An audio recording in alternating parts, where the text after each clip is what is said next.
Tag news official में आप सभी का स्वागत है। मैं हूं अल्तमश शेख। जैसा कि आज हम एक मुद्दा लेकर आए हुए हैं।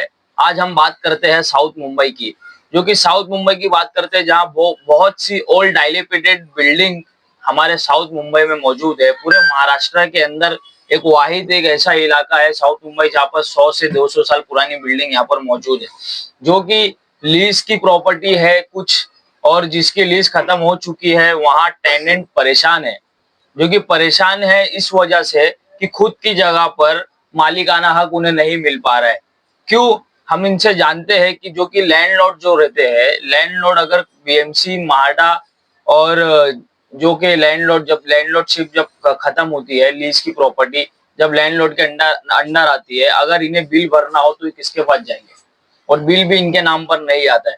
और सबसे बड़ी बात, साल में 4 महीना एक ऐसा आता है जो कि जितने भी माड़ा की बिल्डिंग है वो 4 महीना ना चैन से जी पाते हैं ना सो पाते हैं, जिसकी वजह है डाइलेपिटेड बिल्डिंग, जिनकी जिम्मेदारी रीडेवलपमेंट की कोई नहीं लेता है। और अगर रीडेवलपमेंट कराने जाओ तो वहां पर बीएमसी माडा आ जाते हैं, लैंडलॉर्ड आ जाते हैं वहां पर अपनी टांग लड़ाने। तो आज हमारे साथ मौजूद है, आज हम बात करते हैं शरफ अली बिल्डिंग, जो कि मुंबई बाइकल्ला इलाके में। हमारे साथ इम्तियाज हुसैन खान मौजूद है।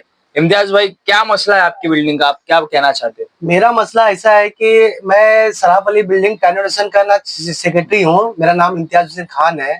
एक्चुअली मेरी बिल्डिंग की लीज 2007 में खत्म हो चुकी। उसके बाद में हमने लैंडलॉर्ड के घर पे गए, लैंडलॉर्ड से मिले। लैंडलॉर्ड को हमने अपना चेक थ्रू पैसा भेजा अपना भाड़े का कि भाई आप पैसा ले लो हमारा, आप लैंडलॉर्ड हो। तो उसने हमारा पैसा नहीं लिया और हमको बोला कि हमारी लीज खत्म हो चुकी है। और जो खत्म होने के बाद में भी हम टैक्स अपनी प्रॉपर्टी का, अपने मतलब बिल्डिंग का टैक्स हम बीएमसी में जाके भरते हैं। बीएमसी वालों को जब हम अपनी प्रॉपर्टी का टैक्स भरते हैं तो बीएमसी लैंडलॉर्ड के नाम से हमको रसीद देती है, हमारे नाम पे रसीद नहीं मिलती। आपकी बिल्डिंग का लैंडलॉर्ड कौन है? हमारी बिल्डिंग का लैंड में अब्दुल तैयब। कहाँ है वो इस वक्त? ये एक्चुअली नागपाड़े पे उसका घर था। नागपाड़े पे जो जैसे सिग्नल है वहां पे उसका घर है, 2nd फ्लोर पे। तो उसके घर पे मैंने 2-3 बार हमारे टेनेंट सब गए। जाने के बाद में हम लोग उसके बेल दबाते हैं तो वो बोलता है कि भाई कोई नहीं है घर में। जब कोई नहीं है चलो ठीक है, बाद में हम लोग ने क्या किया भाई, पेपर में भी हम लोग ने एडिट डाले कि भाई हमारे सराफ वाली बिल्डिंग जो कि उसका लैंडलॉर्ड का अता पता नहीं है, अगर किसी को पता है तो हमको लाके दे। तो उसका उसका भी कोई रीजन नहीं निकला। उसके बाद में हमने मनी ऑर्डर करके उनके घर पे पैसा भेजे। तो पैसा जब हमने एक एक घर का, एक एक फ्लैट का पैसा हमने उनके घर पे बाकायदा हम लोग ने पोस्ट किए, तो पूरा पैसा हमको रिटर्न मिला। उसका भी प्रूफ मेरे पास में है। क्या वजह थी रिटर्न करने की? वो एक्सेप्ट ही नहीं कर रहा है। क्यों?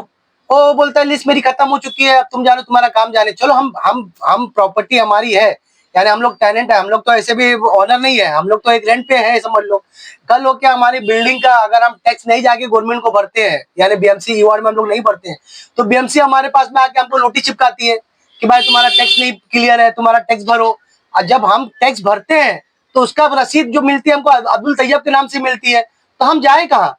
टैक्स भरो तो भी मुसीबत और नहीं भरो तो भी मुसीबत। ई वार्ड जाकर सरकार के जो प्रशासन के ऑफिशियल अधिकारियों से बात करें, आपके बिल्डिंग के सोसाइटी वाले? हाँ, हमने ई वार्ड के ऑफिसर से बात भी की। हमने बोला भाई हम जब टैक्स दे रहे हैं तो आप लोग का अधिकार बनता है ना, तो हमारी लिस्ट 2007 में खत्म हो चुकी है, तो आप नोटिस मारो या फिर हमारे नाम पे ट्रांसफर करो भाई, क्योंकि हम रीडेवलपमेंट करना भी चाहते हैं। तो आप मांगते हो एनओसी लाओ भाई। जो भी बिल्डर अगर हम लाते हैं, अपॉइंट करते हैं, तो सबसे बड़ा मुद्दा यही हो जाता है बिल्डर का कि भाई तुम्हारा लैंडलॉर्ड कौन है, वो लैंडलॉर्ड का एनओसी चाहिए। अब लैंडलॉर्ड का एनओसी हम कहाँ से लाए?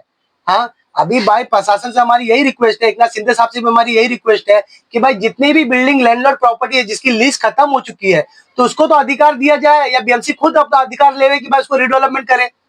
क्योंकि 4 महीना हमको बारिश में ऐसा रहना पड़ता है जैसे लगता है कि अब बाहर बारिश नहीं हो रही, हमारे घर में बारिश हो रही है।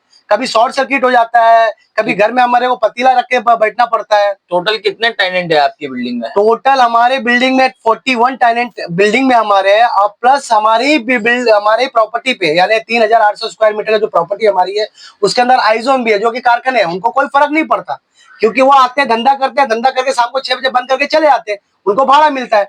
लेकिन हम लोग जो टेनेंट रहने वाले हैं सराफ अली बिल्डिंग में, हम लोग कहाँ जाए? हम लोग को तो रहना ही है ना। कल लोग कोई हादसा हो जाता है या कोई मर जाता है तो उसकी रिस्पॉन्सिबिलिटी कौन लेगा? कितने साल पुरानी आपकी बिल्डिंग है? हमारी बिल्डिंग 99 ईयर्स की ओल्ड बिल्डिंग है। 99 ईयर्स हो चुका है पूरा, कंप्लीट हो 100 चुका है साल होने में 207 एक साल बाकी है। हाँ 2007 में 2007 में हमारी 19 ईयर्स की पूरी लिस्ट खत्म हो चुकी है, अभी 2024 चल रहा है। तो जैसा कि आप लोगों ने देखा, इम्तियाज हुसैन खान की जो इशू है, उनके बिल्डिंग की इनकी जो आवाज है, जो कि इनके जैसे कई लोग भी जो परेशान है, जो प्रशासन तक नहीं पहुंच पा रहे हैं, हम सरकार से अपील करते हैं कि इस मुद्दे पर गौर किया जाए और इसका कुछ हल निकाला जाए और लैंडलॉर्ड से मीटिंग करके इस मसले को सॉल्व किया जाए। हमारा चैनल ऐसी लाइक करें, सब्सक्राइब करें और शेयर करें। Thank you for watching tag news official.